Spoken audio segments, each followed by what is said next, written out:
संतोष देशमुख यांच्या हत्येच्या निषेधार्थ आज बारामतीमध्ये जे आहे ते मोर्चाचं आयोजन करण्यात आलेलं आहे। निषेध मोर्चा जो आहे तो कसबा चौक ते भिगवण चौकापर्यंत हा मोर्चा काढण्यात आलेला आहे। आपण पाहतो मोठ्या प्रमाणात बारामतीकरांचा उत्स्फूर्त असा सहभाग जो आहे तो या मोर्चामध्ये असल्याचं आपल्याला पाहायला मिळतोय। आणि यामध्ये आरपीआय खरात गटाचे देखील अध्यक्ष सचिन खरात दाखल झालेले आहेत। तुम्ही प्रत्येक मोर्चांमध्ये सहभागी आहात, मराठवाड्यामधल्या मोर्चांमध्ये होतात, आता पश्चिम महाराष्ट्रातले मोर्चे देत आहे। कसं पाहताय एकंदरीत ह्या सर्व घटनांकडे 3 महिने लोटलेले आहेत। मला 3 महिने झाले तरी अजूनपर्यंत कृष्ण आंधळेला अटक केलेली नाही। राज्यामध्ये जरी मंत्री धनंजय मुंडे यांचा राजीनामा झाला असला तरी राज्य सरकार आज राज्यातील लोकांची मागणी आहे की कोणत्याही परिस्थितीमध्ये सहआरोपी धनंजय मुंडेंना केलं पाहिजे। कारण मुळात या प्रकरणाची सुरुवात ही खंडणी प्रकरणामध्ये झाली होती आणि खंडणी प्रकरणाची जी मीटिंग होती ती मंत्री धनंजय मुंडे यांच्या बंगल्यावर झाली असं सोशल मीडियाच्या माध्यमातून समजलं। त्यामुळे त्यांना आता अटक करणं आणि त्यांना सहआरोपी करणं ही काळाची गरज आहे, तरच या प्रकरणाला न्यायाची सुरुवात होईल असं आम्हाला वाटतं।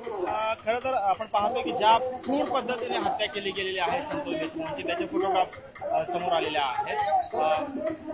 कशा पद्धतीची शिक्षा अपेक्षित आहे? आता खरं तर या चार्जशीट दाखल झालेला आहे तरीही मोर्चे निघतायत आणखी। नाही, मुळात फाशी झाली पाहिजे सर्व आरोपींना आणि मंत्री धनंजय मुंडेंना सहआरोपी केलं पाहिजे ही मागणी आहे। परंतु मध्यंतरी भारतीय जनता पार्टीचे जे प्रदेश अध्यक्ष चंद्रशेखर बावनकुळे यांच्याकडे कुठेतरी मीटिंग झाली 4.5 तास आणि या मीटिंगमध्ये स्पष्टपणे काय होतंय का, सुरेश धस आणि जे त्यांच्याबरोबर मंत्री धनंजय मुंडे होते यांची बैठक झाल्यानंतर ते असा प्रश्न त्यांनी विचारला, हे अत्यंत निंदनीय आहे।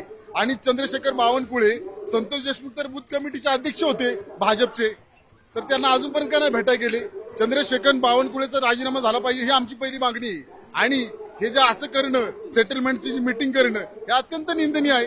याचा निषेध राज्यभरची जनता करत आहे। दुसरी गोष्ट, काल पंकजताई मुंडे मंत्री धनंजय मुंडेला भेटायला जातात, का नाही गेले संतोष देशमुखच्या घरी भेटायला? लाज वाटते का नाही? आमचा प्रश्न असा, काय प्रकार आहे हा? महाराष्ट्रामध्ये काय चाललंय काय? पंकजताई मुंडेंनी संतोष देशमुखच्या घरी जाऊन भेट दिली पाहिजे। तुम्ही जाऊन मंत्री धनंजय मुंडेची बरं भेट घेता बरं, का न्याय मिळाला नाही पाहिजे तुम्हाला? आज राज्यातील जनतेची मागणी आहे की या कुटुंबाला न्याय मिळाला पाहिजे, हे स्पष्ट मत आहे।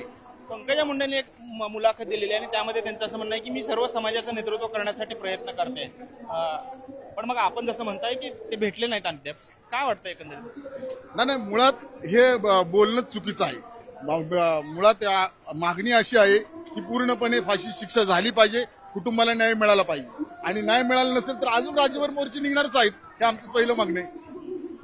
पाहतो की या ठिकाणी धनंजय मुंडे यांना सह आरोपी करावं, त्याचबरोबर पंकजा मुंडे यांनी देशमुख कुटुंबियांची भेट घ्यावी अशी मागणी जी आहे ती आरपीआय खरात गटाचे अध्यक्ष सचिन खरात यांच्याकडून होताना आपल्याला पाहायला मिळालं। कॅमेरामॅन अभिजित पिसेसह सागर सुरवसे, TV9 मराठी, बारामती।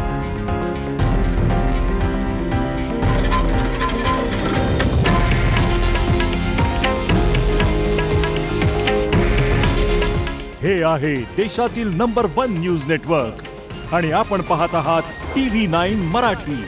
काळजी तुमची, हित महाराष्ट्राचं।